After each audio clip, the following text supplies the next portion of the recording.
La lectura no solo nos permite viajar en mundos desconocidos y vivir mil vidas en una sola, sino que también enciende en nosotros la chispa de la curiosidad, fortalece nuestra mente y nos da las herramientas necesarias para contribuir un futuro mejor, porque cada libro leído es un paso más hacia la libertad de pensamiento y el crecimiento personal. Saludos cordiales, Magíster. Soy Uchuari Merino Estefanía del Carmen de la carrera de Educación Básica Paralelo C2 segundo semestre, materia Ecología del Desarrollo y Aprendizaje. Tema a tratar, lectura de los compendios 3 y 4. Compendios del autor: Ecología del Desarrollo Humano y Aprendizaje, Unidad 3, Teorías del Aprendizaje. Índice: Unidad 3, Teorías del Aprendizaje. Tema 1, Ambientes en el Desarrollo Humano. Objetivo: Introducción. Información de los subtemas. Subtema 1, Naturaleza y Crianza y Herencia y Crianza. Subtema 2, Maduración y Aprendizaje. Tema 2, Ecología y Supervivencia de la Sociedad. Subtema 1, Educación y Ecología, Conciencia y Preservación del Ambiente. Subtema 2, Responsabilidad Social y las Catástrofes Mundiales. Preguntas de comprensión de la unidad, material complementario y por último, bibliografía. Unidad 3, Teorías del Aprendizaje. Como tema 1 tenemos Ambientes en el Desarrollo Humano. Objetivo: aplicar test psicológicos de aprendizajes para las adopciones curriculares. Introducción. El desarrollo humano es un proceso complejo e interdependiente que se enmarca en la interacción constante entre los individuos y su entorno. Este proceso no ocurre en un vacío, está profundamente influenciado por los ambientes en los que se desarrollan las personas, que abarcan desde el contexto familiar hasta las dinámicas sociales y ecológicas más complejas y amplias. La ecología y la supervivencia de la sociedad están intrínsecamente ligadas a la forma en que gestionamos estos entornos, destacando la importancia de un equilibrio sostenible entre el ser humano y la naturaleza. En el debate sobre naturaleza y crianza, herencia y crianza, se explora cómo los factores genéticos y ambientales se entrelazan para moldear el comportamiento y el desarrollo de las personas. La interacción entre la maduración biológica y el aprendizaje es crucial para comprender cómo los individuos crecen y se adaptan. Unidad 3. Teorías del aprendizaje. Como tema 1 tenemos Ambientes en el Desarrollo Humano. Objetivo: aplicar test psicológicos de aprendizajes para las adopciones curriculares. Introducción. El desarrollo humano es un proceso complejo e interdependiente que se enmarca en la interacción constante entre los individuos y su entorno. Este proceso no ocurre en un vacío, está profundamente influenciado por los ambientes en los que se desarrollan las personas, que abarcan desde el contexto familiar hasta las dinámicas sociales y ecológicas más complejas y amplias.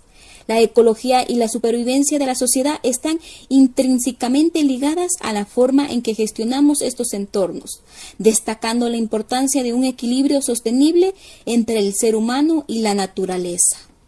En el debate sobre naturaleza y crianza, herencia y crianza, se explora cómo los factores genéticos y ambientales se entrelazan para moldear el comportamiento y el desarrollo de las personas. La interacción entre la maduración biológica y el aprendizaje es crucial para comprender cómo los individuos crecen y se adaptan a su entorno, influenciando aspectos como la inteligencia, la personalidad y las habilidades sociales.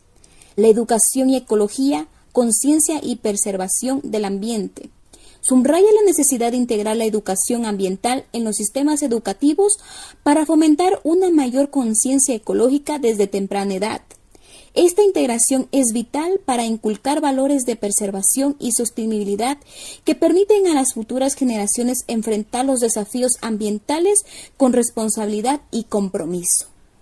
Además, la responsabilidad social y las catástrofes mundiales pone en relieve cómo las sociedades deben actuar colectivamente para prevenir y mitigar los impactos de desastres naturales y antropogénicos. La responsabilidad social implica no solo de una respuesta inmediata a las crisis, sino también a la implementación de estrategias de largo plazo que fortalezcan la resiliencia y la sostenibilidad global. En conclusión, el desarrollo humano, la ecología y la supervivencia de la sociedad están estrechamente vinculados.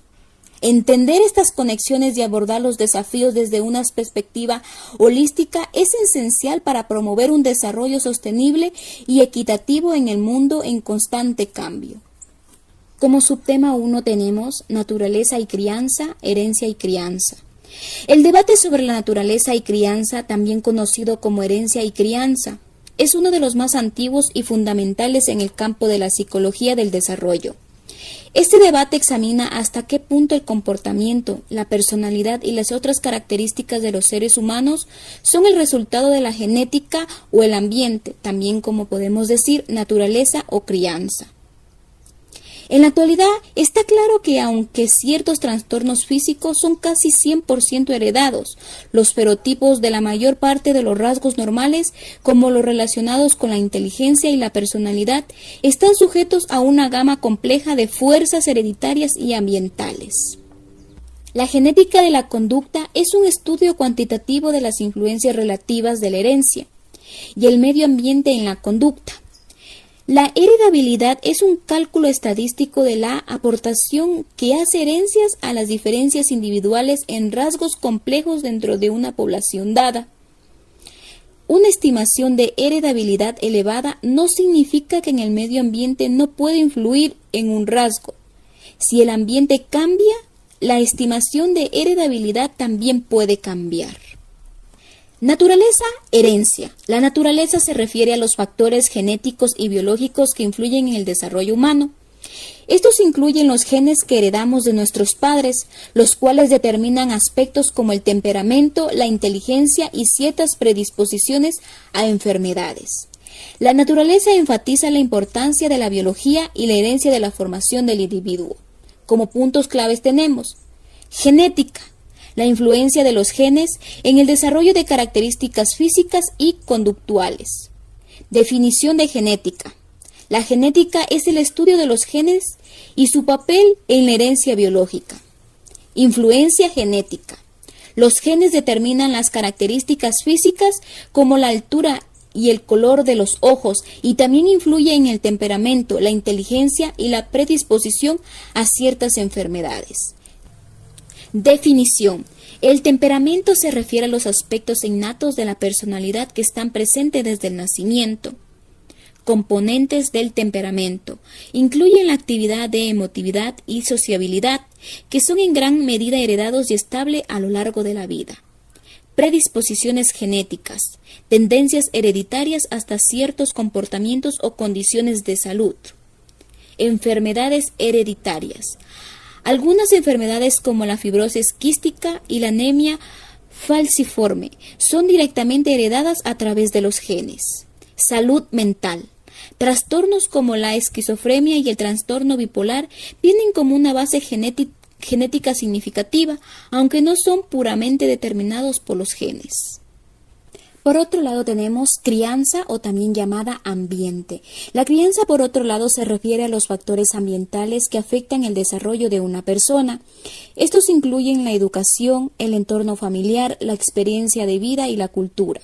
La crianza destaca la importancia del ambiente en que crecemos y cómo éste moldea nuestras habilidades, comportamientos y creencias. Como puntos claves tenemos la educación. La influencia de la escolarización y el aprendizaje en el desarrollo cognitivo y social. Influencia de la escolarización. La educación formal juega un papel crucial en el desarrollo cognitivo y social de los niños. Aprendizaje y desempeño académico. Factores como la calidad de la enseñanza, el entorno escolar y el apoyo educativo afectan el rendimiento académico. Impacto de la dinámica familiar. La interacción entre los miembros de la familia, los estilos de crianza y el apoyo emocional son fundamentales en el desarrollo del carácter y los valores. Estilos de crianza. Autoritario, permisivo y autoritativo, cada uno con sus propias influencias en el comportamiento y la personalidad del niño. Experiencia de vida. Cómo las interacciones y vivencias personales contribuyen al desarrollo emocional y psicológico. Eventos significativos. Experiencias como traumas, viajes y la participación de actividades extracurriculares moldean la personalidad y las habilidades sociales. Interacciones sociales. Las amistades y las relaciones con pares son cruciales para el desarrollo de la identidad y la competencia social. Cultura. La influencia de las normas, valores y expectativas culturales en el comportamiento y la identidad. Normas y valores culturales. La cultura proporciona un marco de referencia para comportamientos, creencias y valores, influenciando cómo las personas ven el mundo y se comportan en él. Como último tenemos diversidad cultural. La exposición a diferentes culturas puede ampliar la perspectiva y la comprensión de los individuos, fomentando la tolerancia y el respeto. Aquí tenemos un cuadro comparativo entre la naturaleza versus crianza. Aspecto. Aquí tenemos la definición. En naturaleza tenemos factores genéticos y biológicos. En crianza tenemos factores ambientales y experienciales. Como ejemplos tenemos. En naturaleza tenemos genes, temperamentos y predisposiciones, mientras que en crianza tenemos educación, entorno, familia, cultura. En influencia en la personalidad, en naturaleza tenemos rasgos innatos, temperamento, mientras en crianza tenemos aprendizajes, experiencias de vida. En salud, en naturaleza tenemos predisposiciones genéticas a enfermedades, mientras que en crianza tenemos impactos de estilo de vida y el ambiente. En desarrollo cognitivo, en naturaleza tenemos potencia intelectual y en crianza mientras tenemos la estimulación educativa y social. Herencia y medio ambiente. A partir de la concepción y durante toda la vida, el desarrollo se basa en una combinación de factores de constitución que son relacionados con la composición biológica y la psicológica, y también los factores sociales, que son económicos y culturales. Cuanto más ventajosas sean estas circunstancias y las experiencias a que dan lugar, mayor es la probabilidad de tener un desarrollo óptimo. El rango de reacción se refiere a la gama de expresiones posibles de un rasgo hereditario. Variabilidad potencial, que depende de las condiciones del medio ambiente en la expresión de un rasgo hereditario. Ambiente no compartido. Estos efectos ambientales no compartidos son el resultado del ambiente único en el que crece cada niño de una familia. Los niños de una familia tienen un ambiente compartido, pero también, incluso si son gemelos, tienen experiencias que no comparten sus hermanos. Padres y hermanos pueden tratar a cada niño de manera distinta. Ciertos hechos como enfermedades o accidentes y las experiencias fuera de casa afectan a un niño y no al otro. Subtema 2. Maduración y aprendizaje. Aprendizaje es un desarrollo o cambio en la conducta que se da durante toda la vida, desde que nacemos hasta que morimos. El aprendizaje es también un conocimiento o habilidad que se adquiere con la práctica y las experiencias vividas, las cuales se van dando por medio de interacción con el ambiente, el entorno y los demás. De esa manera son guardadas en nuestra memoria.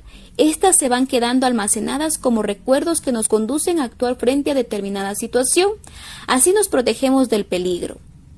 El aprendizaje influye en el desarrollo emocional, afectivo, social, psicológico, ya que es a través de él que las personas adquieren los conocimientos necesarios para abrirse camino en el mundo. La maduración y el desarrollo son dos procesos que se ven relacionados directamente con la edad cronológica del ser humano. Se logran por medio de la capacidad de ser competente en el ambiente en el cual se desenvuelven. La teoría de la maduración de Arnold Gethel. La teoría de la maduración fue introducida en 1925 por el psicólogo americano Arnold Lucius Gethel, quien además era pediatra y educador. Los estudios llevados a cabo por Gethel se centraron en averiguar cómo se daba el desarrollo durante la infancia y la adolescencia, tanto en niños sin psicopatología alguna, como aquellos quienes mostraban un patrón de aprendizaje y desarrollo diferente al esperado. Durante los más de 50 años en que Gethel llevó a cabo sus investigaciones observacionales, realizadas mayormente en los centros educativos infantiles de Yale, este psicólogo norteamericano y sus colaboradores describieron una serie de conductas más o menos percibibles en la infancia.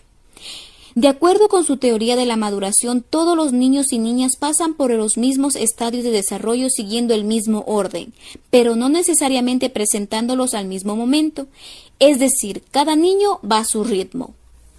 Esta teoría, aunque bastante clásica, teniendo en cuenta que fue expuesta hace casi 100 años, ha calado hondo en muchos aspectos de la psicología de la educación, especialmente en cuanto a los métodos de crianza se refiere. Tipos de maduración. Tenemos matriz, refiere a la maduración física, como que son los huesos, músculos, glándulas, etc. Emocional, referido a las actitudes que demuestran superar el infantilismo. Cognitiva o mental, es la condición óptima para iniciar el proceso de aprendizaje. El aprendizaje como resultado de los procesos de maduración de las capacidades innatas conduce al desarrollo psicológico pleno de todas las funciones, siendo posible adiestrar la memoria, la atención, la voluntad, la capacidad de razonar, de manera de que rindan el máximo sus posibilidades de las distintas personas. Mientras los niños exploran el mundo a través de sus sentidos y movimientos, imágenes mentales o representaciones del mundo se construyen en su cerebro a través de la repetición de experiencias. Estas incluyen ideas sobre cómo su rostro tiene parecido con otros, cómo se mueven los objetos y cómo el sistema de sonido de su propio idioma es diferente a otros. Destaca Piaget que para que el alumno aprenda requiere de un estado de desequilibrio que le sirve de motivación para aprender, y el aprendizaje no es acumulación de elementos nuevos, sino que se establecen conexiones a partir de los conocimientos de que ya tienen.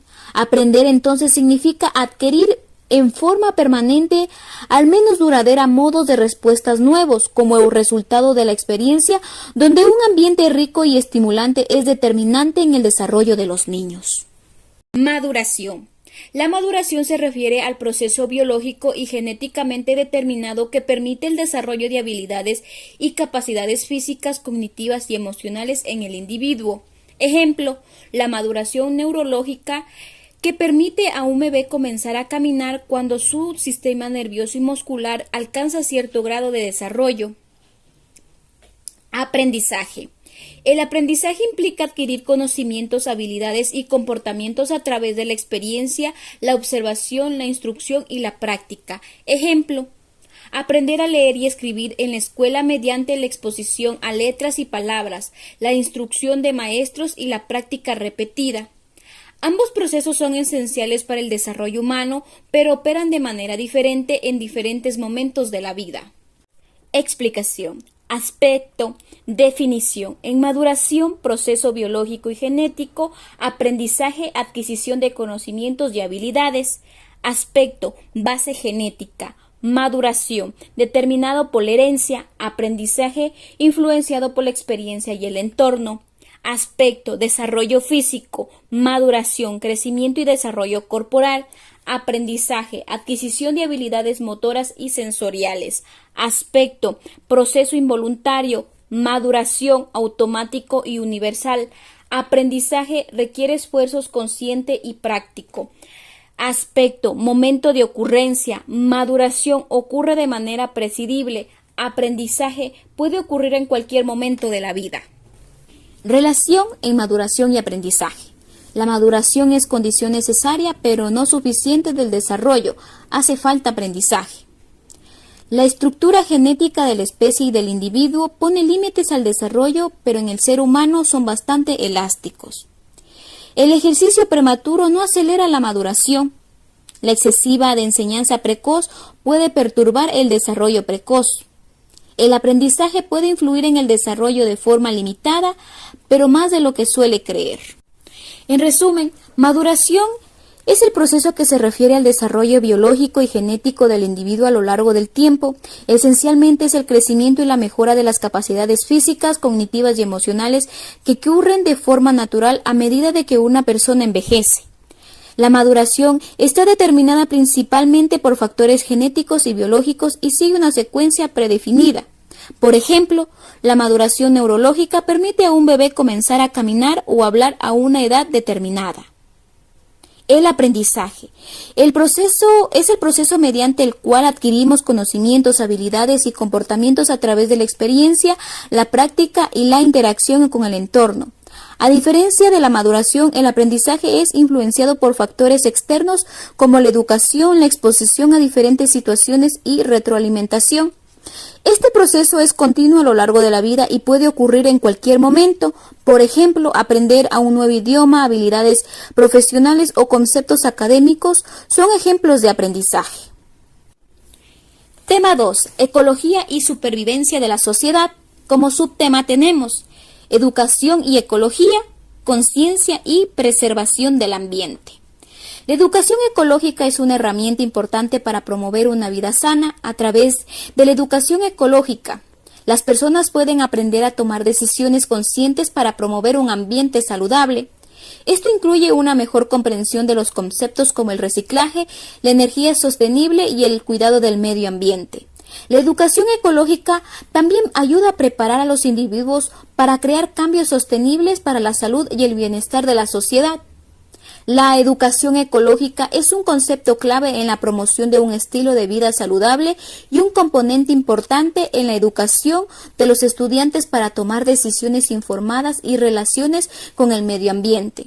Ayuda a las personas a comprender cómo los cambios ambientales afectan a los ecosistemas y cómo estos cambios afectan a su vida diaria. La educación ambiental es un proceso educativo que tiene como objetivo aumentar la conciencia y el conocimiento sobre el entorno y los desafíos ambientales. También enfoca en promover valores y actitudes positivas hacia el medio ambiente y fomentar acciones responsables.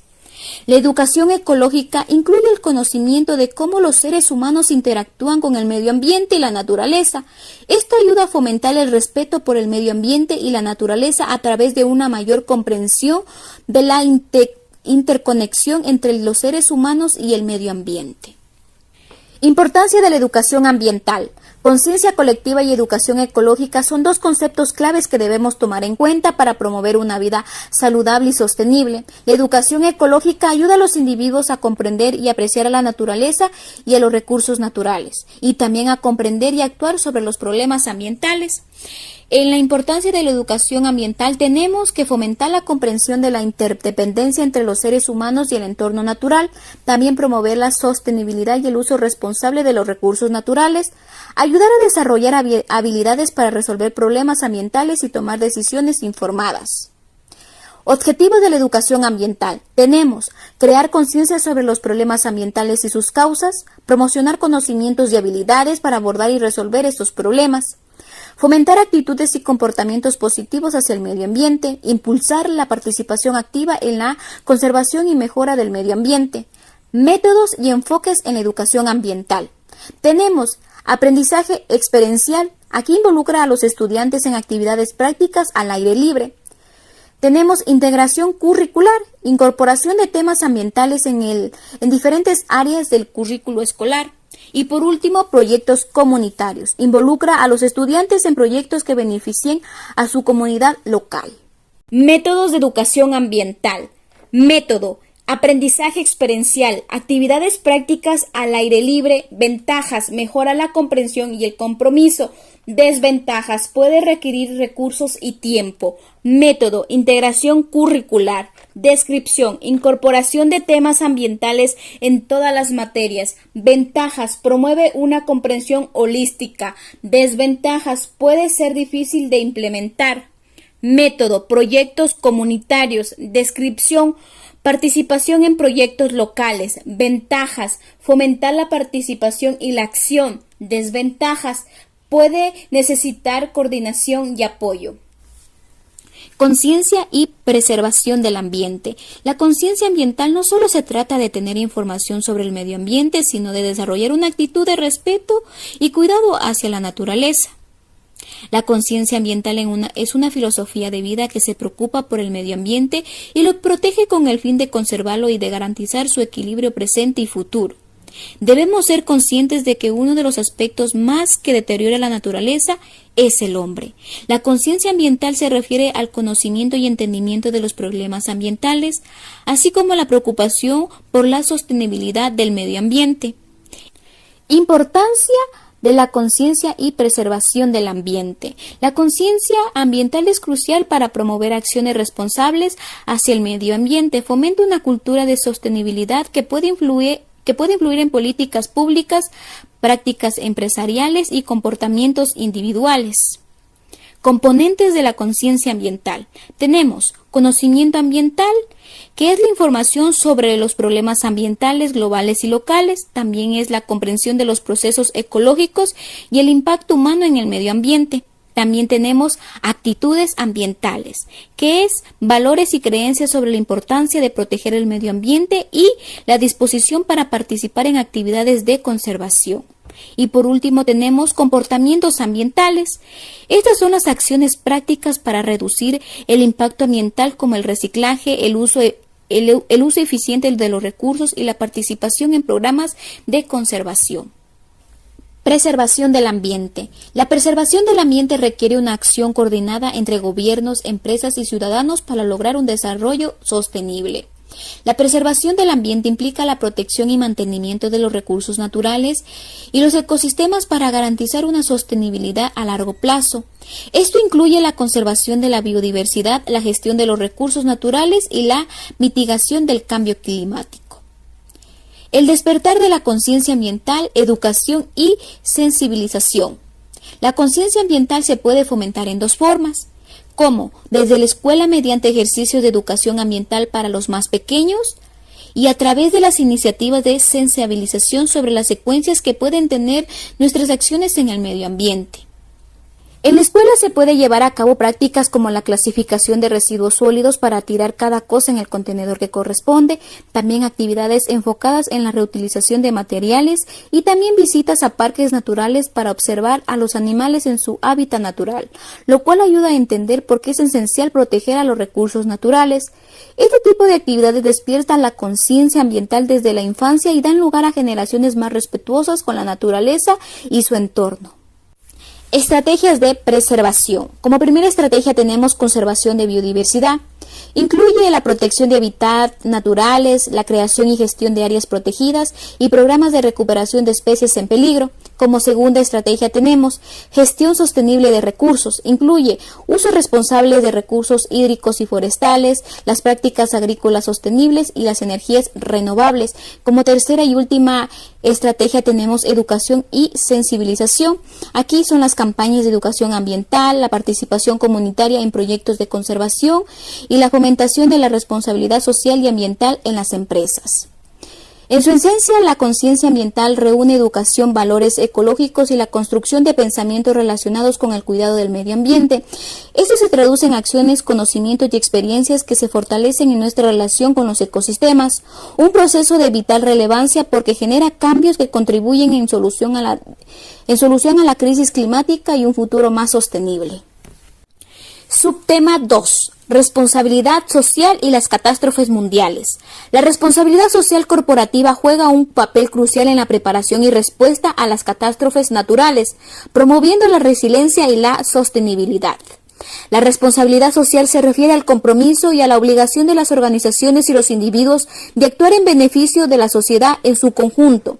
Incluye prácticas éticas sostenibles y responsables que consideran el impacto social, económico y ambiental de las decisiones y acciones. La responsabilidad social como virtud o valor marca profundamente a los seres humanos y nos lleva de un nivel a otro nivel al comprender que debemos ser individuos responsables para convertirnos en colaboradores empresarios y gobernantes responsables, pudiendo entonces desarrollar empresas socialmente responsables y, ¿por qué no?, sociedades responsables. Es una cultura personal o grupal de la ética, se refiere hacia la sociedad. Dicha de otra manera, la responsabilidad social es la obligación de responder ante la sociedad en lo general o en lo personal.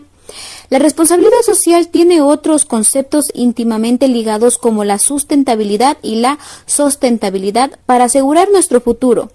Adicionalmente, tiene a la economía circular y el valor compartido para lograr impactar lo menos posible al medio ambiente.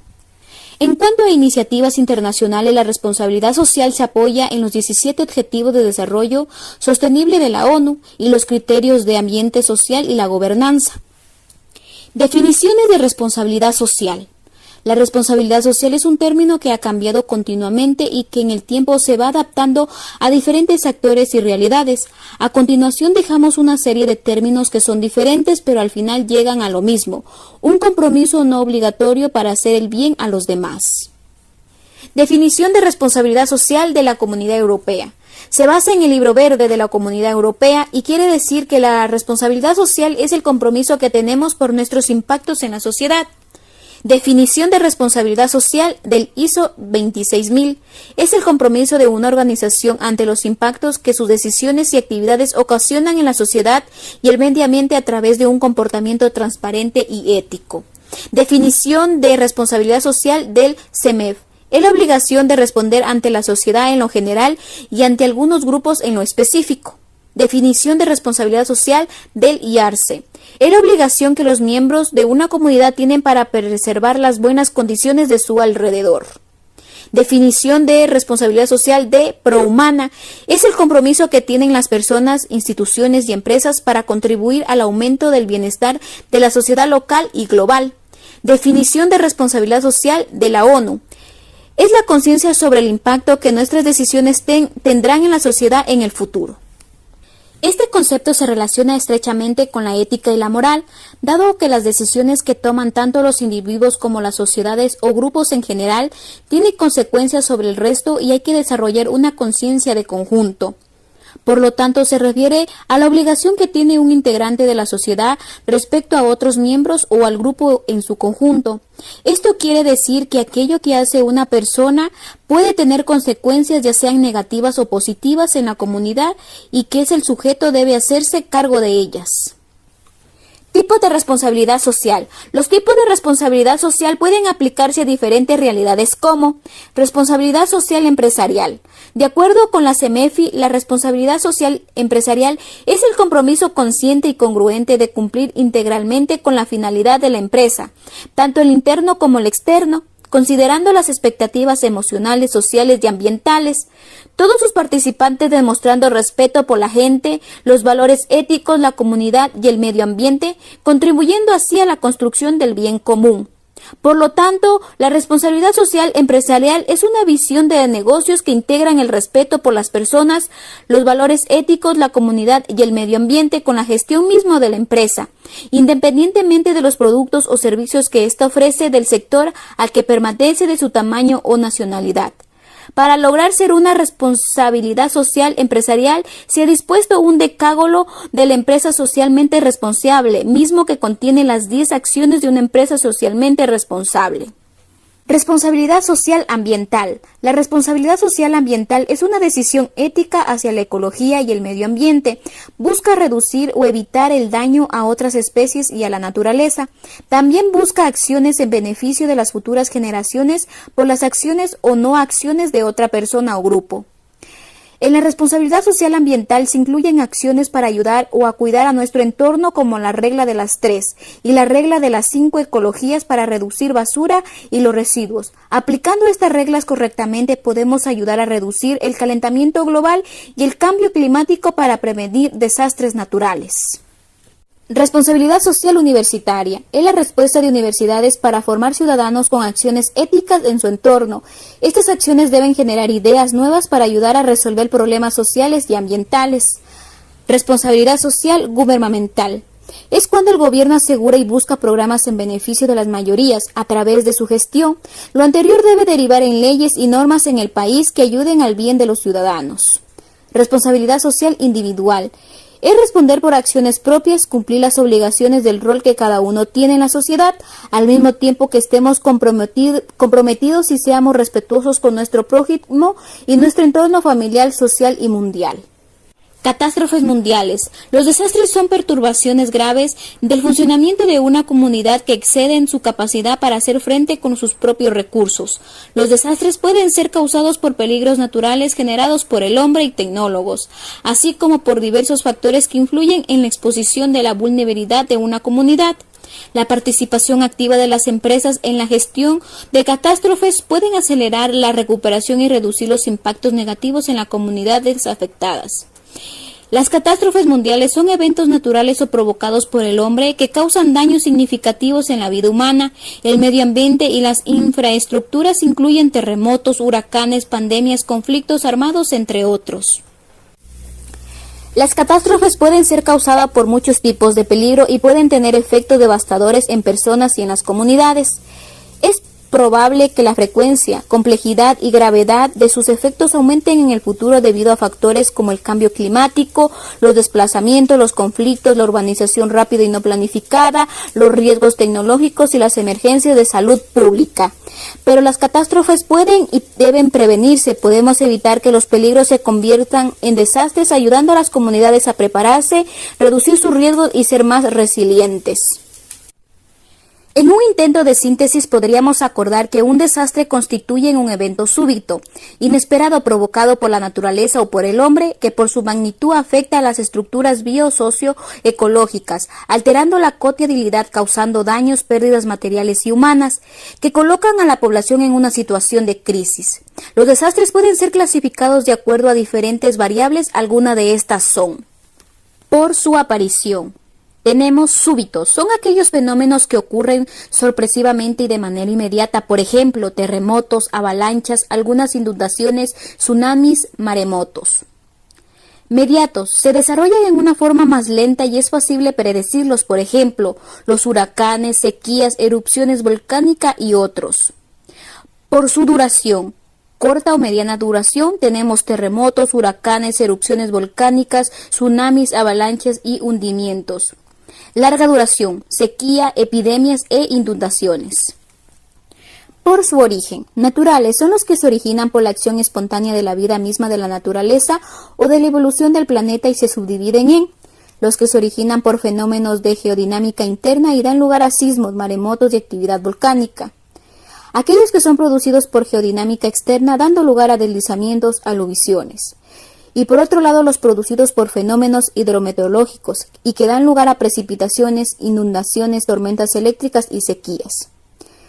Tenemos los inducidos, que son provocados por la acción del hombre, dando lugar a incendios, contaminaciones químicas y radiológicas, explosiones, daños a la ecología.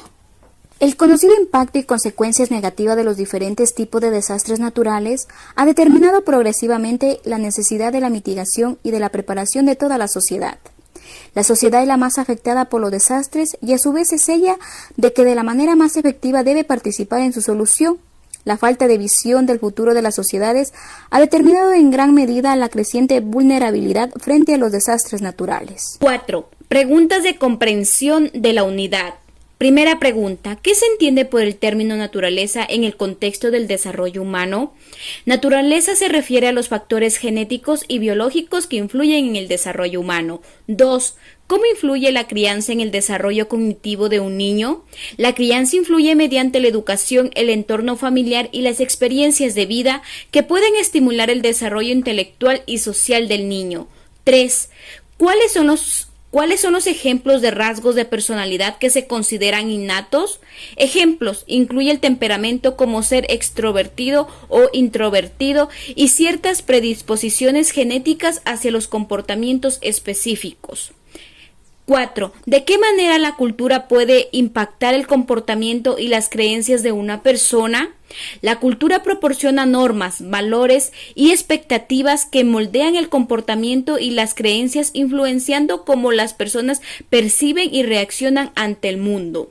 5. ¿Qué rol juega la genética de la predisposición de enfermedades? La genética puede determinar la susceptibilidad o ciertas enfermedades, pasando predisposiciones hereditarias de una generación a otra.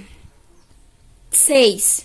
¿Cuál es la diferencia entre maduración y aprendizaje? La maduración se refiere al proceso biológico y genéticamente determinado, mientras que el aprendizaje implica la adquisición de conocimientos y habilidades a través de la experiencia. 7. ¿Cómo se relacionan la maduración y el aprendizaje en el desarrollo infantil? La maduración proporciona la base biológica para el aprendizaje, mientras que el aprendizaje permite al individuo utilizar y adaptar sus capacidades en la función de demandas del entorno. 8. ¿Qué papel juegan los factores genéticos y los ambientales en la maduración y en el aprendizaje? Los factores genéticos establecen el potencial de desarrollo, mientras que los factores ambientales influyen en la velocidad y el curso de la maduración y el aprendizaje. 9. ¿Por qué es importante entender la interacción entre la maduración y el aprendizaje en la educación? Comprender cómo estos procesos interactúan puede ayudar a los educadores a diseñar prácticas pedagógicas más efectivas y adaptar el currículo para satisfacer las necesidades individuales de los estudiantes. 10. ¿Qué es la educación ambiental? La educación ambiental es un proceso educativo que tiene como objetivo aumentar la conciencia y el conocimiento sobre el entorno y los desafíos ambientales, promoviendo actitudes y comportamientos positivos hacia el medio ambiente. 11. ¿Por qué es importante la educación ambiental? Es importante porque fomenta la comprensión de la interdependencia entre los seres humanos y el entorno natural, promueve la sostenibilidad y el uso responsable de los recursos naturales y ayuda a desarrollar habilidades para resolver problemas. 12. ¿Cuáles son los objetivos principales de la educación ambiental? Crear conciencia sobre los problemas ambientales, proporcionar conocimientos y habilidades para abordarlos, fomentar actitudes positivas hacia el medio ambiente, impulsar la participación activa en la conservación. 13. ¿Qué es el aprendizaje experiencial y el contexto de la educación ambiental? El aprendizaje experiencial implica involucrar a los estudiantes en actividades prácticas al aire libre que les permiten experimentar y aprender directamente del entorno natural. 14. ¿Cómo se puede integrar la educación ambiental en el currículo escolar? Se puede integrar incorporando temas ambientales en diferentes áreas del currículo como ciencias, geografía y estudios sociales y relacionarlos con los contenidos de cada materia. 15. ¿Qué beneficios tienen los proyectos comunitarios en educación ambiental? Los proyectos comunitarios fomentan la participación activa y el compromiso de los estudiantes, les permiten aplicar sus conocimientos en situaciones reales y benefician en la comunidad local. 16. ¿Qué desafíos se enfrenta la implementación de la educación ambiental? Entre los desafíos se encuentran la falta de recursos y tiempo, la necesidad de formación de docentes y la integración efectiva de los temas ambientales en el currículo escolar. 17. ¿Cómo puede la educación ambiental contribuir a la sostenibilidad? Al educar a las personas sobre la importancia de la conservación y el uso responsable de los recursos, la educación ambiental puede fomentar prácticas sostenibles y reducir los impactos ambientales negativos. ¿Qué papel juegan las actitudes y valores en la educación ambiental? Las actitudes y valores son fundamentales en la educación ambiental porque influyen en los comportamientos y decisiones de las personas respecto al medio ambiente. 19. ¿Cómo pueden las escuelas promover la educación ambiental fuera del aula?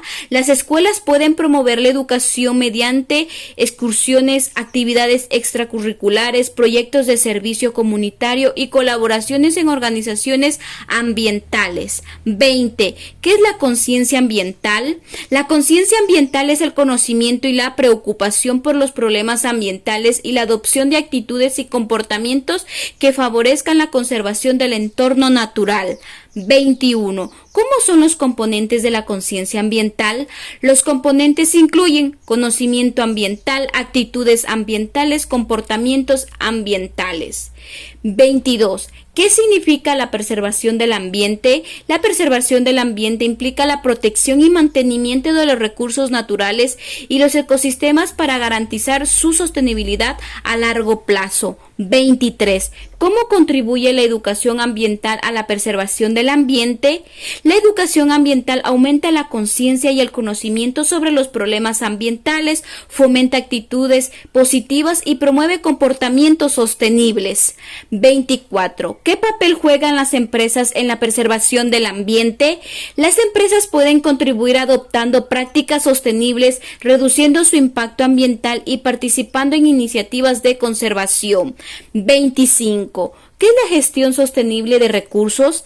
Es el uso responsable y eficiente de los recursos naturales para garantizar su disponibilidad a largo plazo, sin comprometer la capacidad de las generaciones futuras para satisfacer sus propias necesidades. 26. ¿Cómo puede la participación comunitaria ayudar a la preservación del ambiente?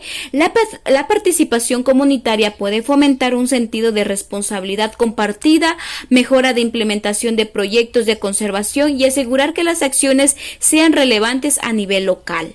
27. ¿Cuál es la relación entre la conciencia ambiental y las políticas públicas? Una mayor conciencia ambiental puede influir en la formulación de políticas públicas más efectivas y sostenibles, ya que la presión social puede llevar a los gobiernos a adoptar medidas de protección ambiental.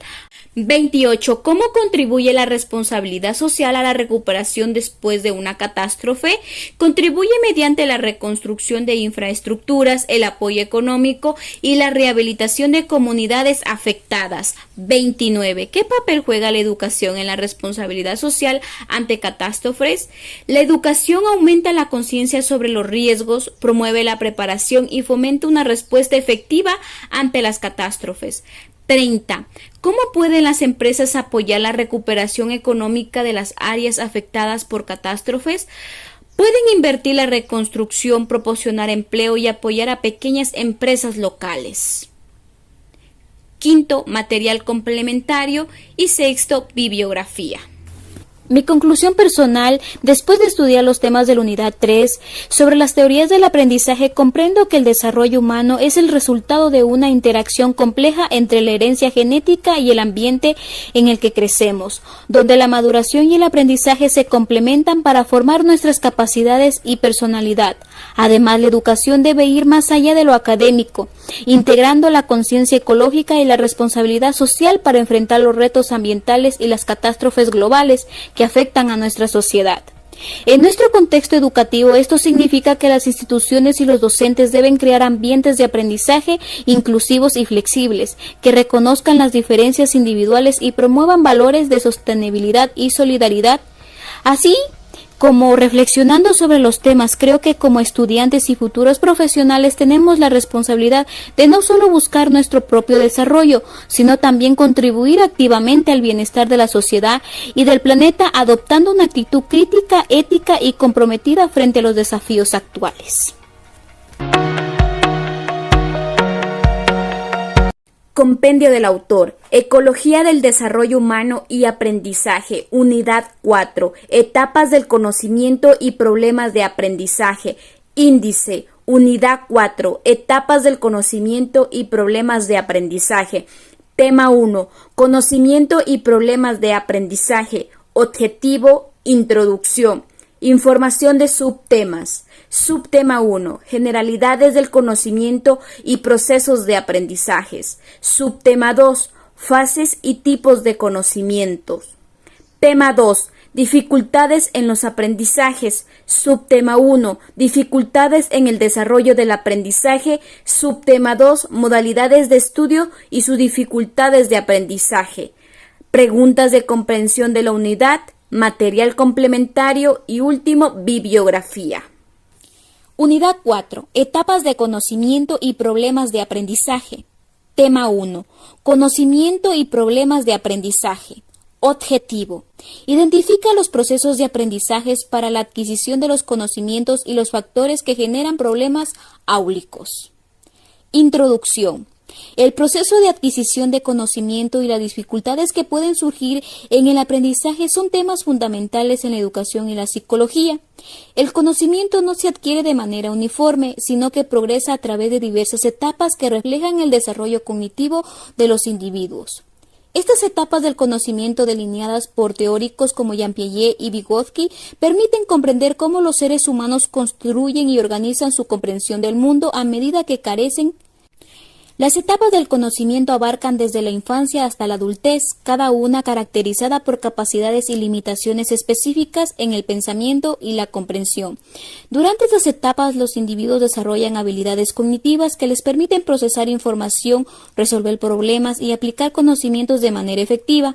Sin embargo, este desarrollo no siempre ocurre de manera fluida y sin obstáculos. Los problemas de aprendizaje pueden surgir en cualquier etapa, afectando la capacidad de los estudiantes para adquirir, retener y aplicar conocimientos de manera efectiva.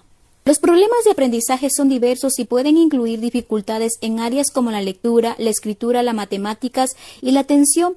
Estos problemas no solo impactan el rendimiento académico, sino también en la autoestima y el desarrollo social de los individuos afectados. Identificar y abordar estas dificultades de manera temprana y efectiva es crucial para proporcionar el apoyo necesario y garantizar que todos los estudiantes tengan la oportunidad de alcanzar su pleno potencial. Este análisis se centra en explorar las etapas del conocimiento, las características que las definen y los problemas de aprendizaje más comunes. Se examinan las estrategias y los enfoques pedagógicos que puedan ayudar a superar esas dificultades, promoviendo un entorno educativo inclusivo y eficaz. A través de esta comprensión profunda de estas dinámicas, se busca contribuir al desarrollo de prácticas educativas que respondan a las necesidades diversas de los estudiantes, facilitando su éxito académico y personal. Información de los subtemas. Subtema 1. Generalidades del conocimiento y procesos de aprendizajes. El conocimiento es el resultado que se obtiene del proceso de conocer. Conocer es lo que sucede cuando un sujeto cognoscente que conoce depende de un objeto de conocimiento o cognoscible a conocer. De esto depende la necesidad de que haya en todo acto de conocer dos elementos que consisten y se dan en una copresencia, el sujeto y el objeto. El conocimiento no es estático, se construye y se reconstruye a través de la experiencia, la interacción social y la reflexión crítica. Piaget, 2019. El conocimiento y los procesos de aprendizaje son elementos centrales en la educación y en el desarrollo humano. El conocimiento se refiere al conjunto de información, habilidades, experiencias y comprensión que los individuos adquieren a lo largo de sus vidas.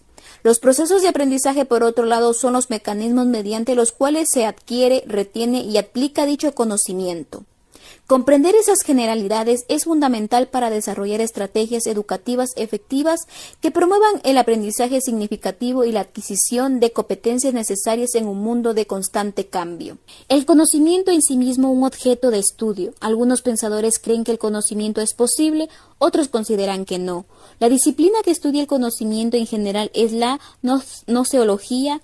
La epistemología, por su parte, estudia el conocimiento en términos científicos. Características y propiedades del conocimiento. Tenemos, el conocimiento es siempre cultural, es decir, conforma cultura. El conocimiento suele ser susceptible y expresarse y transmitirse a través del lenguaje. En tal sentido, el conocimiento es codificado, es decir, requiere de un código o lenguaje para su comunicación. Orienta el pensamiento, el comportamiento y los procesos de toma de decisiones de los seres humanos. Es un fenómeno complejo determinado por variables biológicas, psicológicas y sociales. Se reconoce que en una lectura general pueden reconocerse las siguientes vías elementales para adquirir conocimientos, las cuales son las siguientes. La autoridad.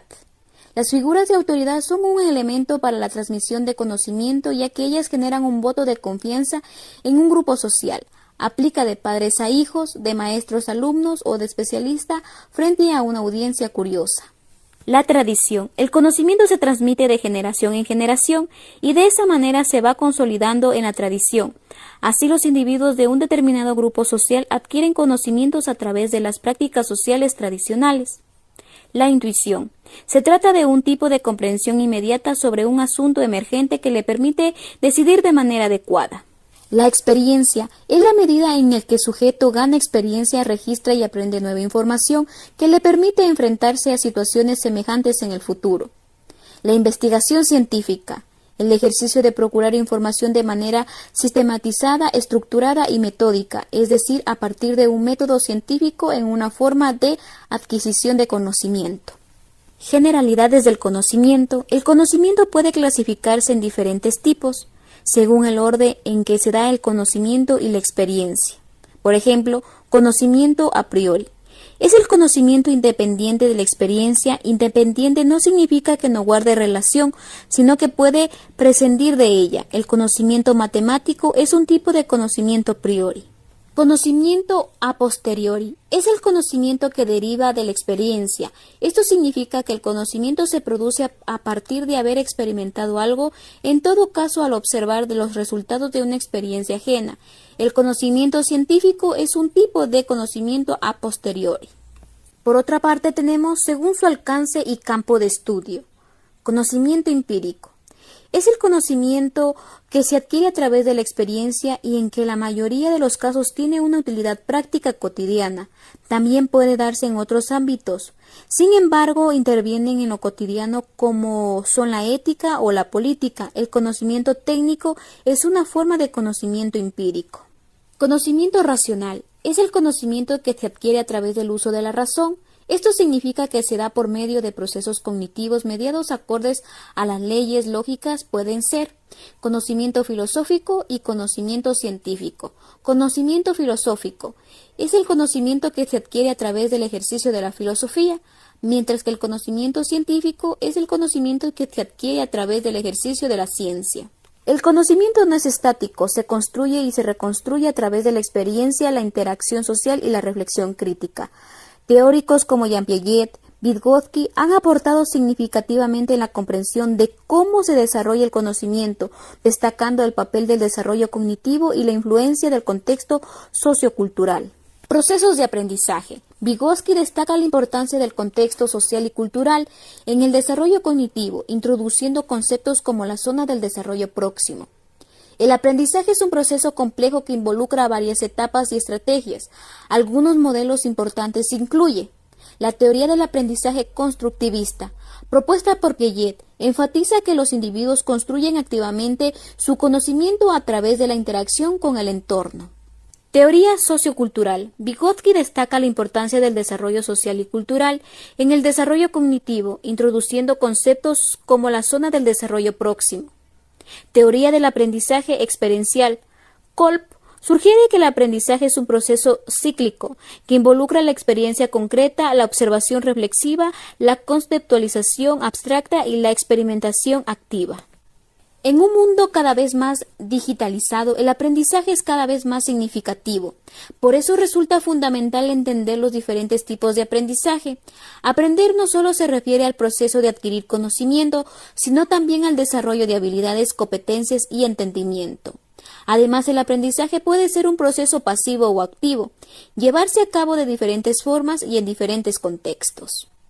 Cuando se trata de aprender, hay multitud de formas de hacerlo. Algunas personas aprenden mejor con la lectura, otros con la escucha y algunos encuentran que el aprendizaje en línea es el mejor método.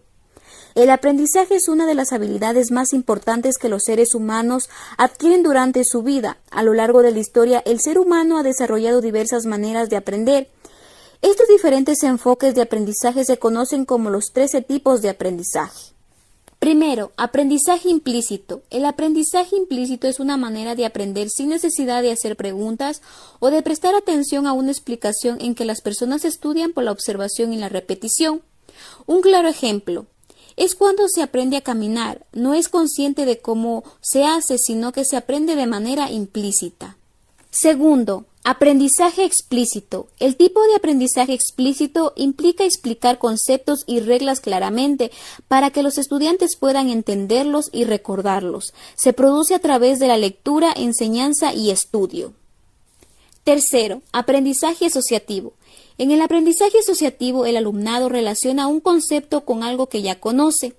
Cuando se asocia un estímulo con una respuesta, se puede recordar el concepto y aplicarlo a nuevas situaciones.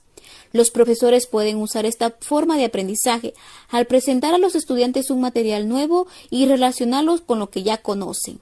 Cuarto, aprendizaje no asociativo.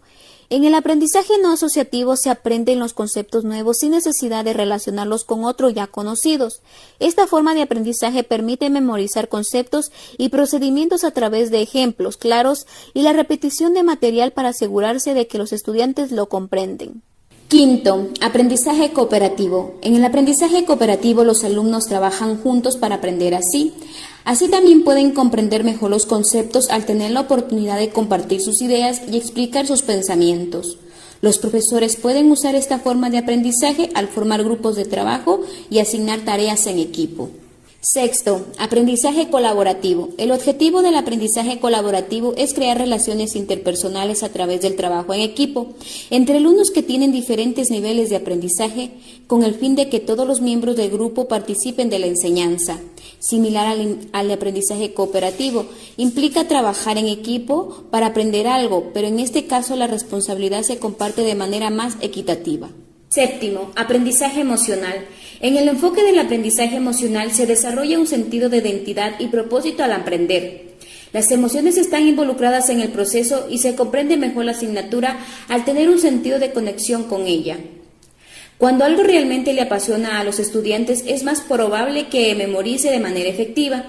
Así se puede llegar a mejorar las relaciones con los compañeros y beneficiar el bienestar tanto mental como psicológico de los alumnos. Octavo, aprendizaje experiencial. En el aprendizaje experiencial se aprende haciendo. Los estudiantes tienen la oportunidad de entender mejor la materia y conceptos poniendo en práctica todos sus conocimientos. Se puede realizar con experimentos, creaciones de proyecto, etc. 9. Aprendizaje por descubrimiento. El aprendizaje por descubrimiento se produce cuando se descubre algo por uno mismo, en lugar de simplemente recibir la información de otra persona. Este tipo de aprendizaje puede ser muy efectivo para retener información a largo plazo. 10. Aprendizaje significativo. Uno de los tipos de aprendizajes más efectivos es el aprendizaje significativo, que consiste en relacionar la nueva información con la que ya se conoce. Por ejemplo, cuando se aprende una nueva palabra en un idioma extranjero, es más fácil recordarla si se compara con una palabra del propio idioma. 11. Aprendizaje observacional. El modelo de este aprendizaje permite a los alumnos aprender a través de la imitación o observación de conductas o acciones de otras personas. 12. Aprendizaje memorístico. Este aprendizaje es uno de los tipos de aprendizajes más utilizados. Los estudiantes memorizan toda la información y conceptos sin necesidad de darle sentido a poner en práctica lo aprendido. 13. Aprendizaje receptivo. En el aprendizaje receptivo los estudiantes reciben las clases, comprenden y luego la transmiten sin tener problema. Es un tipo de aprendizaje pasivo. Claves para aplicar estos métodos de aprendizaje en clase. Los profesores pueden usar los diferentes tipos de aprendizaje para ayudar a sus estudiantes a comprender mejor las materias, a través de la variedad de estrategias, por ejemplo, utilizar la creación de proyectos colaborativos para desarrollar una comprensión profunda de un tema. Realizar actividades prácticas para que ayuden a poner en práctica lo aprendido. Manejar discusiones en grupo para que compartan sus ideas y expliquen sus pensamientos sobre el tema. Proporcionar una estructura para comprender las asignaturas y ayudarles a relacionar los conceptos nuevos con los conceptos conocidos. Dar ejemplos para que puedan entender mejor los conceptos y temas nuevos en clase. En cuanto a la aplicación de los distintos tipos de aprendizaje en las aulas de Ecuador, esto depende de la formación y práctica pedagógica de cada docente. Es importante que los docentes tengan conocimiento sobre los distintos estilos de aprendizaje y las estrategias didácticas que se pueden utilizar para entender a las necesidades individuales de sus estudiantes. En la práctica, algunos docentes en Ecuador ya aplican los distintos tipos de aprendizaje en sus clases, pero esto no aplica de manera uniforme en todo el sistema educativo. Sin embargo, es importante que todos los docentes conozcan y apliquen estas estrategias para brindar una educación de calidad y equitativa a todos los estudiantes. Subtema 2. Fases y tipo de conocimientos. El conocimiento se construye a través de la interacción activa con el entorno, comenzando desde la infancia y evolucionando a lo largo de la vida. Piaget 2019. Constituye una relación entre un sujeto que conoce y un objeto que se deja conocer. La función del sujeto es aprender al objeto, la del objeto es aprehensible y aprendido por el sujeto, pero además dicha relación involucra y es independiente de los procesos sociales, factores y circunstancias que influyen en el mayor o menor grado de profundidad de aquella realidad que pretendemos conocer y transformar. Por ejemplo, reflejo subjetivo, realidad objetivo, conciencia. Podemos ver que las fases del conocimiento pueden ser 3, las cuales son las siguientes: fase sensorial, transición, fase lógica racional. Fase sensorial. Los niños experimentan el mundo a través de sus sentidos y acciones. El conocimiento se adquiere a través de la manipulación física y la interacción con el entorno. Procede en razón de la actividad de los sentidos, órganos especializados en la capacitación de las diversas formas de manifestación de la materia. Los sentidos son el canal que comunica al hombre con su mundo exterior y a través de ellos él entra a contacto con la naturaleza. Componentes de la fase sensorial. Tenemos sensaciones. Conforman el reflejo de las distintas propiedades de los objetos y fenómenos del mundo material, que son colores, olores, sonidos, sabores, temperaturas, formas de dimensiones, que actúan en forma directa sobre nuestros sentidos. Percepción. Es el reflejo del objeto a través del conjunto de sus propiedades en virtud de la articulación de sensaciones que hemos recibido. Por ejemplo, un cuadro de pintura nos presenta color, forma, dimensión, pero en síntesis es una idea integral la que percibimos al observar al cuadro. Representaciones. Las representaciones son formas sensoriales de conocimiento que aparecen cuando recordamos por asociación de ideas un objeto o un fenómeno. Las representaciones operan en nuestro cerebro mediante la capacidad de la memoria y la asociación de las ideas. Fase de transición. La fase de transición en el contexto del desarrollo del conocimiento se refiere a los periodos en los cuales los individuos pasan de una etapa cognitiva a otra. Estas transiciones son cruciales porque implican cambios significativos en la forma en que los individuos procesan la información, piensan y aprenden. Las fases de transición suelen estar marcadas por una reorganización del pensamiento y pueden incluir elementos de las etapas anteriores y nuevas capacidades emergentes. La fase de transición es un periodo en el desarrollo cognitivo durante el cual los individuos pasan de una etapa de pensamiento a otro, generalmente marcada por cambios en la forma del procesamiento de la información y en las estrategias cognitivas empleadas. Estas transiciones no son abruptas, sino que son procesos graduales en los que se solapan características de la etapa anterior con las de la nueva etapa emergente. Características. Reorganización cognitiva. Durante las fases de transición, los individuos experimentan una reorganización significativa en sus estructuras cognitivas. Esto puede implicar un cambio en la forma que entienden y aplican conceptos. Superposición de etapas. En las fases de transición se pueden observar elementos de las etapas anteriores junto a los nuevos elementos de la nueva etapa emergente. Esto significa que el individuo no abandona completamente las características de la etapa anterior hasta que la nueva etapa esté bien establecida. Aumento de la complejidad. Las transiciones generalmente implican un aumento en la complejidad del pensamiento. Por ejemplo, pasan de ser pensamiento concreto a pensamiento abstracto, involucra la capacidad de considerar múltiples variables y relaciones más complejas. Desafíos y conflictos. Las transiciones pueden estar acompañadas de desafíos y conflictos cognitivos, ya que el individuo debe ajustar sus esquemas mentales y estrategias de resolución de problemas a las nuevas demandas cognitivas. Importancia de las fases de transición. Las fases de transición son esenciales para el desarrollo cognitivo porque permiten la evolución y sofisticación del pensamiento. Comprender esas transiciones es crucial para educadores y psicólogos, ya que proporciona una guía para apoyar a los individuos en sus procesos de aprendizaje y adaptación a nuevas demandas cognitivas. Fase lógica racional. Esta fase surge como resultado de la capacidad de inferencia lógica propia del ser humano. Es el razonar, no es de percibir. Es la posibilidad de romper las barreras de la experiencia directa y llegar a la razón. A las formas de conocimiento racional o pensamiento está ligada a la capacidad de inducción y deducción del ser humano. Componentes de la fase lógica racional. Tenemos conceptos. Es la cognición generalizada de la realidad, de este que puede decir que no es más que una abstracción de lo general, la separación de los rasgos esenciales de los objetos y fenómenos entre el conjunto de sus propiedades generales. Los conceptos pueden ser singulares, generales, universales, tienen la capacidad de delimitar, definir, dividir y clasificar, que se clasifican en juicio y razonamiento. Juicio. Aparece una cognición que refleja de la realidad como la posibilidad de comparar lo pensado con lo real. Un juicio es un pensamiento que afirma o niega algo de un objeto o fenómeno de la realidad y puede ser calificable como el verdadero o falso. Los juicios pueden ser lingüísticos, lógicos u objetivos. Razonamiento. Conjunto de juicios en los cuales una o varias denominadas premisas del razonamiento se infiere un juicio nuevo llamado conclusión o consecuencia que se desprende de las premisas. Permiten deducir un determinado conocimiento que nadie las percibe. Las hipótesis. Establece una relación de causa y efecto, relación que necesita demostrarse, comprobarse y verificarse mediante los datos resultantes de una investigación. Sus elementos fundamentales son las variables, las unidades de análisis o de observación, los conectivos lógicos. La ciencia, sistemas de teorías, principios, leyes y categoría, las cuales explican de manera objetiva y racional los fenómenos del universo. La ciencia comprende tres componentes, que son el teórico, metodológico, técnico. Tipos de conocimiento. Tenemos el conocimiento empírico, también llamado conocimiento popular.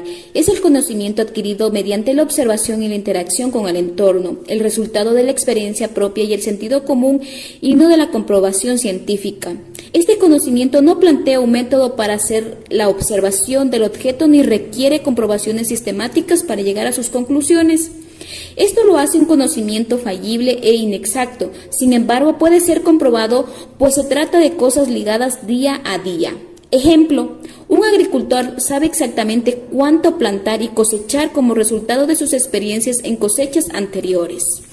Conocimiento científico. El conocimiento científico está relacionado con la lógica y el pensamiento crítico y analítico. Es el conocimiento que tenemos sobre los hechos analizados y verificados por un método, de modo que su veracidad o falsedad pueden ser demostrada. Es un conocimiento fáctico y por eso también es falible y aproximadamente exacto, pues nuevas ideas pueden notificar teorías antes aceptadas. Ejemplo, el descubrimiento de la penicilina como un medicamento para combatir infecciones que amenazan al ser humano.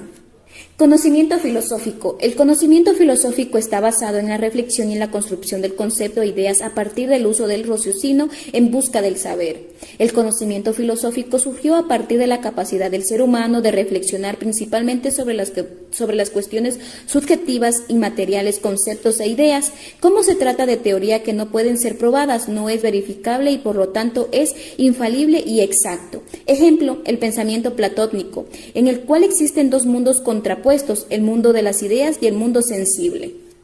Conocimiento teológico o doctrinal. El conocimiento teológico o doctrinal se basa en la doctrina religiosa y la interpretación de textos o escritos sagrados. Puede incluir creencias y enseñanzas sobre Dios, la divinidad, la revelación, la moral y la ética, la historia y el origen del mundo y la humanidad y muchos otros temas relacionados con la religión. No hay la necesidad de verificación científica para que la determinada verdad sea aceptada bajo la óptica de este tipo de conocimiento. El conocimiento teológico es infalible y exacto, pues se trata de una verdad sobrenatural. Ejemplo, la creencia de la existencia de Dios y la divinidad de Jesucristo es un ejemplo de conocimiento teológico para algunas personas cristianas. Conocimiento matemático. Se caracteriza por utilizar conceptos y habilidades matemáticas para comprender el mundo real. Se usa para resolver problemas en el día a día, como cálculos numéricos o espaciales. La adquisición de este tipo de conocimiento se realiza a través de la formación y la educación. Consiste en el aprendizaje de principios lógicos que permiten llevar a cabo un razonamiento abstracto de forma analítica y sistemática. Ejemplo, calcular un gasto o un espacio en el que aparcar el coche con algunas prácticas que requieren comprensión matemática. Conocimiento intuitivo. Este conocimiento no requiere un razonamiento previo, deriva del sentido común, la experiencia previa y la intuición. Se trata de un tipo de conocimiento que no precisa del pensamiento lógico, por lo que suele ser utilizado en situaciones en las que no hay tiempo para pensar una respuesta o solución. Ejemplo, alguien que vive en una ciudad desde hace mucho tiempo es capaz de moverse por sus calles sin necesidad de pensar o consultar un plano.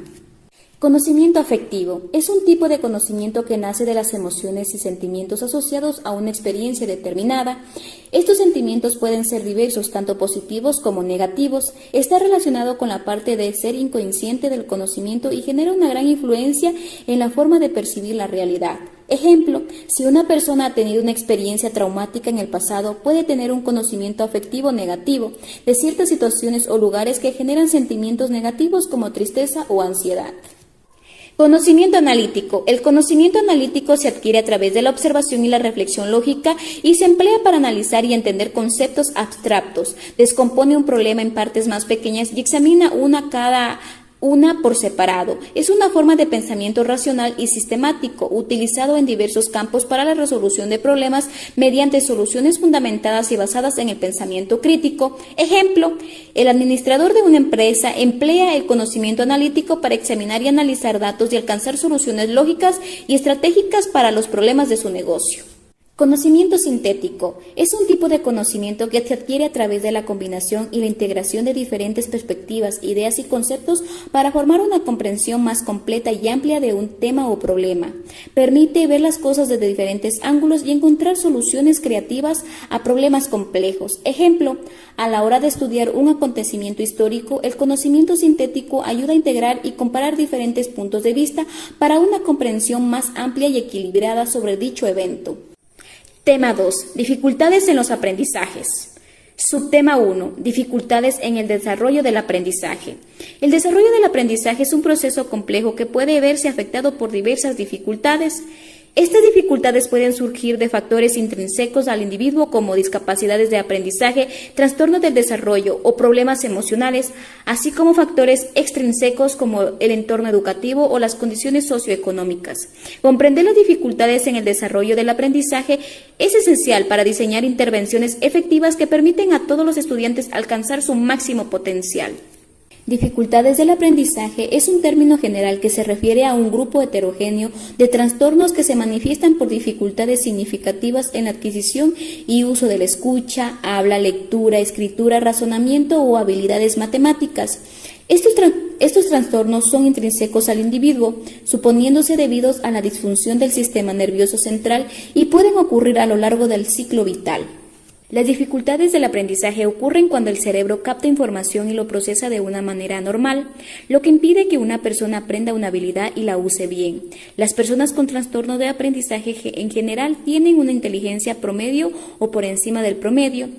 Como resultado, hay una brecha entre las habilidades esperadas basadas en la edad y la inteligencia y el rendimiento escolar. Las dificultades del aprendizaje comunes afectan las siguientes habilidades del niño, que son leer, escribir, hacer ejercicios de matemática, usar o comprender el lenguaje, socializar, aprender otras habilidades que no incluyan palabras. Vamos a explicar cada una de ellas. Lectura se basa en comprender el habla. Los trastornos del aprendizaje relacionados con la lectura a menudo se basan en los problemas de un niño para comprender las palabras habladas como una combinación de sonidos distintos. Esto puede dificultar la comprensión de cómo una letra o letras representan un sonido y cómo las letras forman una palabra. Los problemas con la memoria a corto plazo o memoria funcional pueden influir. Incluso cuando dominan las habilidades básicas de lectura, los niños pueden tener dificultades con las siguientes habilidades: leer a ritmo normal, entender lo que leen, recordar correctamente lo que leen, sacar conclusiones basadas en su lectura, ortografía. Uno de los tipos más comunes de trastornos del aprendizaje es un trastorno de lectura llamado dialexia. Este trastorno implica problemas para captar diferentes sonidos del habla en las palabras y aprender de qué manera las letras se relacionan con estos sonidos. Escritura requiere habilidades complejas que incluyen la visión, los movimientos y la capacidad para procesar información. Un trastorno del aprendizaje en la lectura, también llamado disgrafía, puede causar lo siguiente: caligrafía lenta que requiere de mucho esfuerzo, problemas para recordar cómo formar letras, copiar formas y dibujar líneas, caligrafía que es difícil de leer, dificultad para volcar los pensamientos en papel, texto escrito mal organizado o difícil de entender, problemas con la ortografía, la gramática y la puntuación.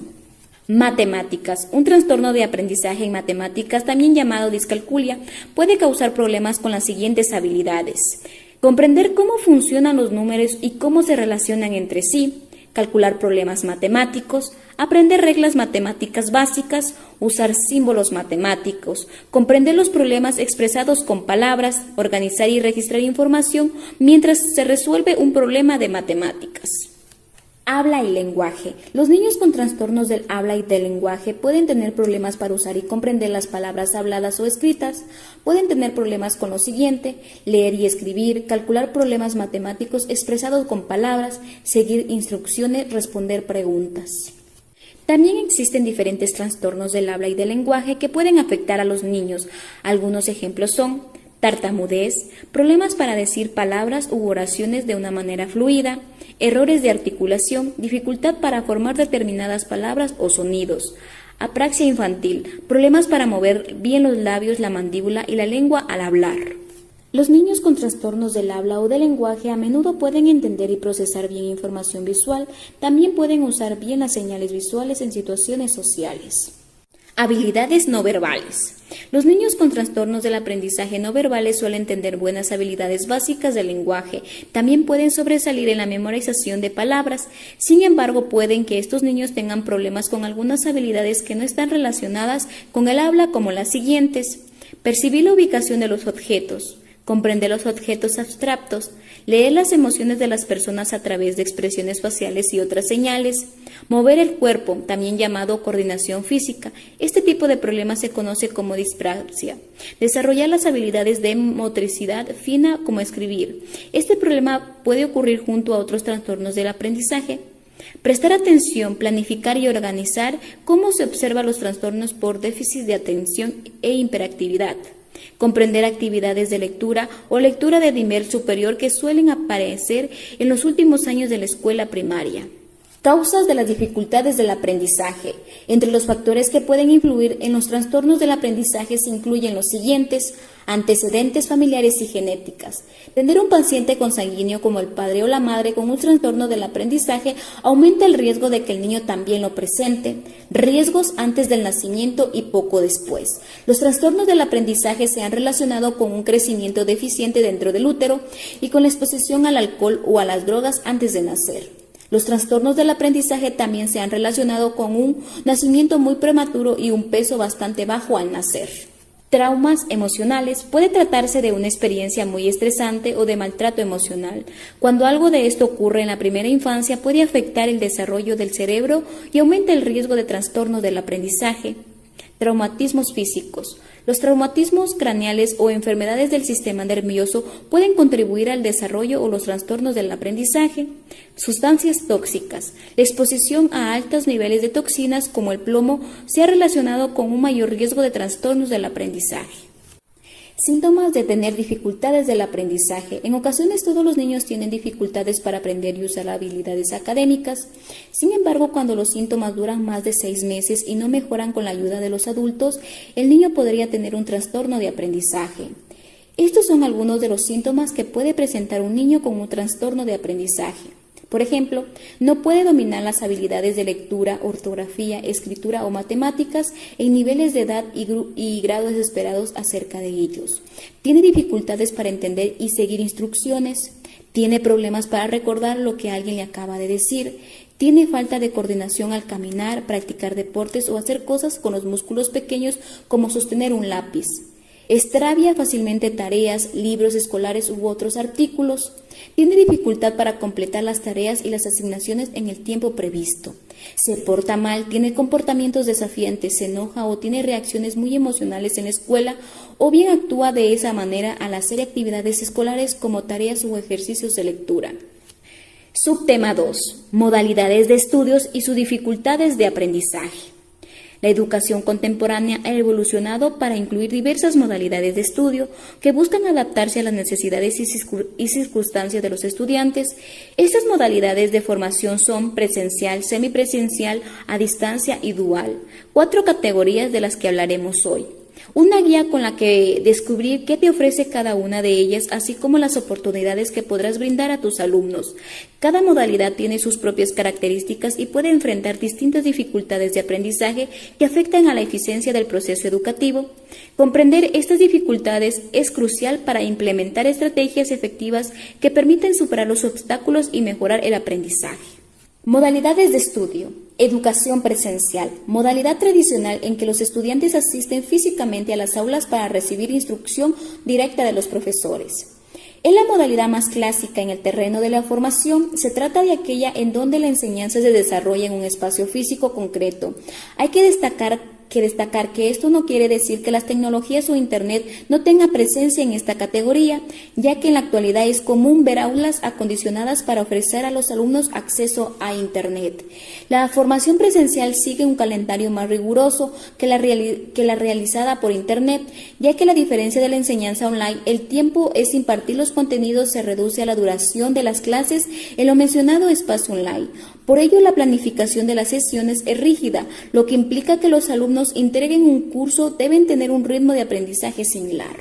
Beneficios. Como beneficios tenemos interacción social. Las clases presenciales permiten a los niños, niñas, adolescentes interactuar con los compañeros y maestros de manera directa, lo que les ayuda a desarrollar habilidades sociales y emocionales como la empatía, la confianza y la resolución de problemas, además de hacerlos sentir valorados. Aprendizaje colaborativo. Las clases presenciales ofrecen la oportunidad de colaborar con otros estudiantes en actividades y proyectos, lo que promueve el trabajo en equipo, la creatividad y el pensamiento crítico. Atención personalizada. Las y los docentes pueden proporcionar atención personalizada en el aula, lo que ayuda a los estudiantes a entender mejor los conceptos y a obtener retroalimentación inmediata sobre su progreso. Establecimiento de rutina. Las clases presenciales ayudan a los niños, niñas y adolescentes a establecer una rutina y un horario regular, lo que facilita su capacidad para organizarse y planificar y les genera seguridad. Ambiente de aprendizaje seguro. Las clases presenciales proporcionan un ambiente de aprendizaje seguro y controlado donde los niños, niñas y adolescentes pueden sentirse seguros y protegidos mientras aprenden. Establecer interacciones con adultos. Las clases presenciales les permiten a los niños, niñas y adolescentes establecer relaciones con adultos fuera de su familia. Esto ayuda a la niñez y adolescencia a desarrollar un sistema de apoyo y a tener relaciones positivas con los adultos y sus pares. Características: interacción cara a cara, acceso inmediato a recursos de apoyo, estructura fija. Dificultades de aprendizaje: distracción con el entorno físico, falta de atención personalizada en aulas grandes, dependencia de un horario rígido. Educación semipresencial: combinación de la educación presencial y virtual, donde los estudiantes participan en actividades en línea y en el aula. La educación semipresencial es una modalidad de estudio flexible, presencialidad con virtualidad. De esta manera, el proceso de aprendizaje e investigación se lleva a cabo en casa a través de sesiones virtuales en las que se realizan tareas y tienen acceso a foros, materiales o lecciones grabadas que se encuentran en línea, por ejemplo, videos cortos, audios o documentos descargables. Al mismo tiempo, hay un número de sesiones obligatorias o voluntarias que se imparten en el centro educativo de forma presencial y sirven para resolver dudas con los profesores, entregar trabajos, etc.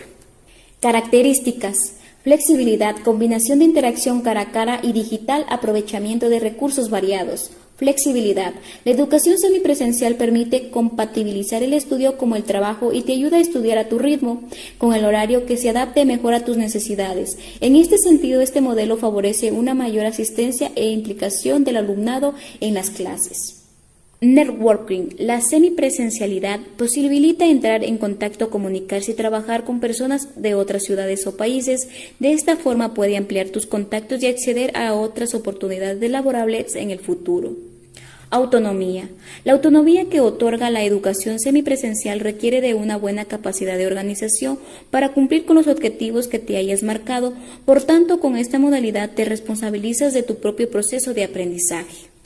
Recursos casi ilimitados. La información en línea a la que podrás acceder es casi ilimitada y además tendrás acceso a documentos, grabaciones de clases y otros muchos recursos educativos que te proporcionará el mismo centro.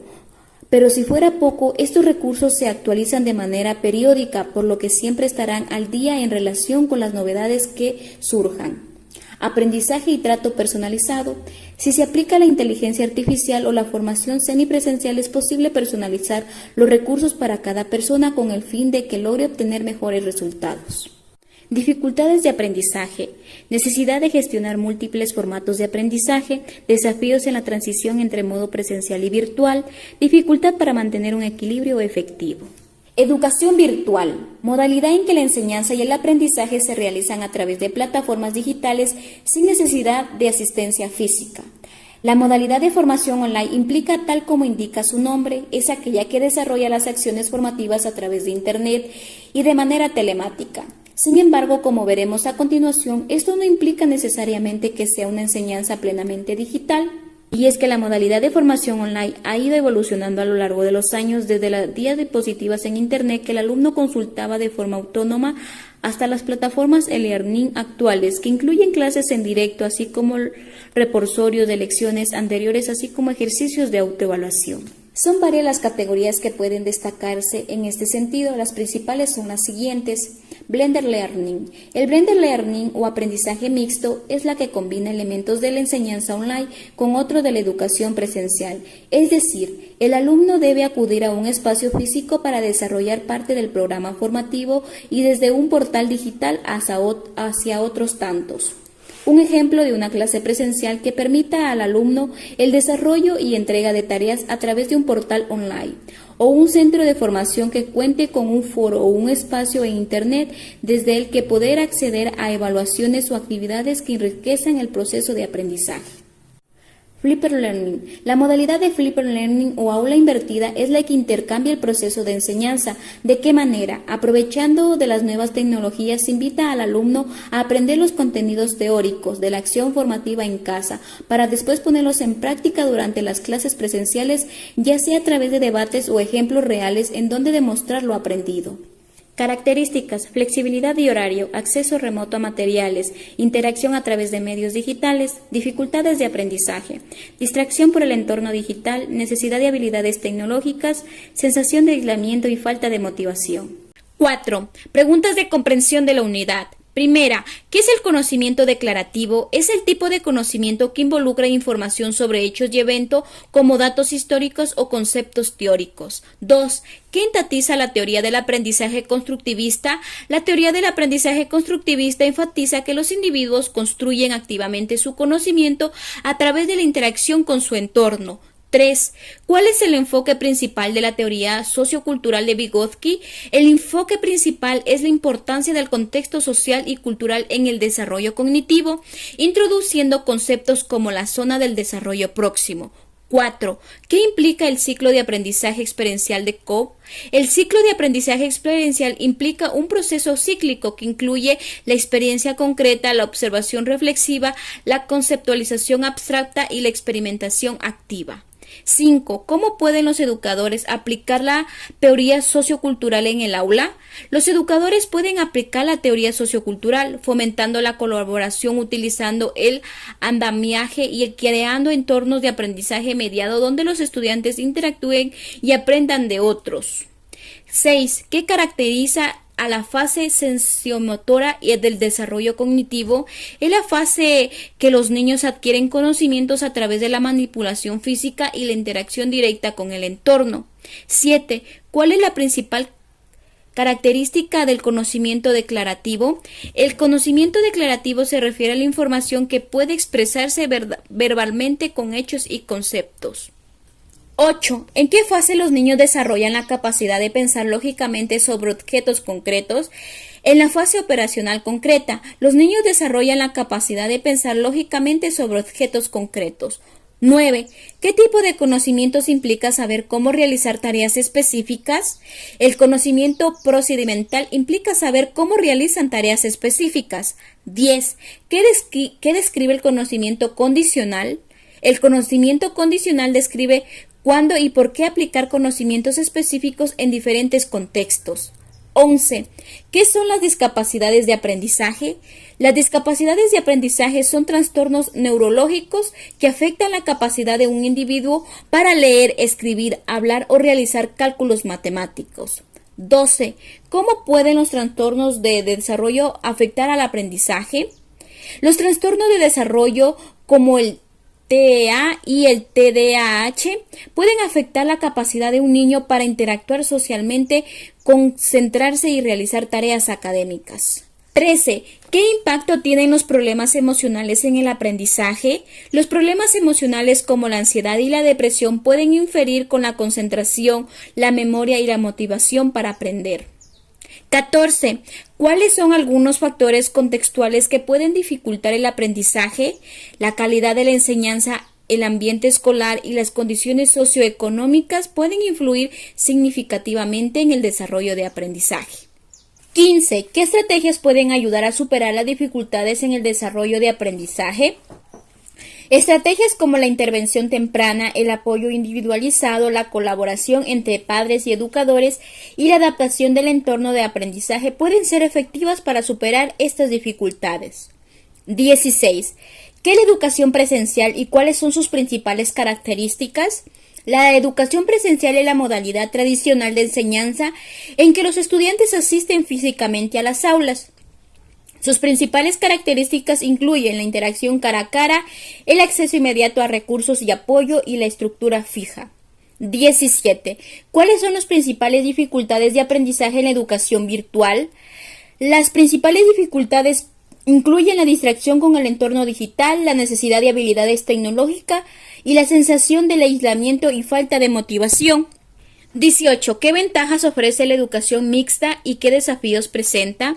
La educación mixta ofrece flexibilidad, combinación de interacción cara a cara y digital y el uso de recursos variados. Sin embargo, presenta desafíos como la necesidad de gestionar múltiples formatos de aprendizaje, la dificultad en la transición entre modos presencial y virtual y mantener un equilibrio efectivo. 19. ¿Cómo puede afectar la falta de atención personalizada en la educación presencial? La falta de atención personalizada en las aulas grandes pueden dificultar el aprendizaje individualizado, haciendo que algunos estudiantes no reciban el apoyo necesario para superar sus dificultades específicas. 20. ¿Por qué es importante desarrollar habilidades tecnológicas en educación virtual? Es importante porque la educación virtual depende de la gran medida del uso y plataformas digitales y herramientas tecnológicas. Sin estas habilidades, los estudiantes pueden tener dificultades para acceder a los materiales, participar en las actividades y comunicarse con los profesores y compañeros. Quinto, material complementario. Sexto, bibliografía. Finalmente, mi conclusión personal al analizar la unidad 4 sobre las etapas del conocimiento y los problemas de aprendizaje, comprendo que el conocimiento es un proceso dinámico que atraviesa diferentes fases y tipos, desde lo instrumental hasta lo filosófico, y que el aprendizaje implica tanto la adquisición de información como la transformación personal a través de la experiencia y la interacción social. Sin embargo, en nuestro contexto educativo enfrentamos diversas dificultades como la falta de estrategias personalizadas, las barreras en el desarrollo del aprendizaje y los retos que presentan las distintas modalidades de estudio, lo que exige a docentes y estudiantes adaptarse constantemente y buscar soluciones creativas para superar estos obstáculos. Reflexionando estos temas, considero fundamental que como comunidad universitaria reconozcamos la diversidad de procesos y dificultades de aprendizaje, promoviendo ambientes inclusivos y flexibles que permiten a cada estudiante avanzar a su propio ritmo y desarrollar plenamente su potencial, ya que solo así podemos construir una educación más equitativa y significativa para todos.